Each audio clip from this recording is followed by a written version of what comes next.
అందుకని. గుడి గంటలు మ్రోగిన వేళ మది సంబరపడుతోంది, తొలి సంధ్యల వెలుగుల వేళ తెగ తొందర పెడుతోంది.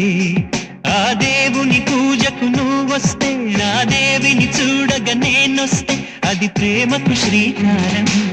గుడి గంటలు మ్రోగిన వేళ మది సంబరపడుతోంది, తొలి సంధ్యల వెలుగుల వేళ తెగ తొందర పెడుతోంది.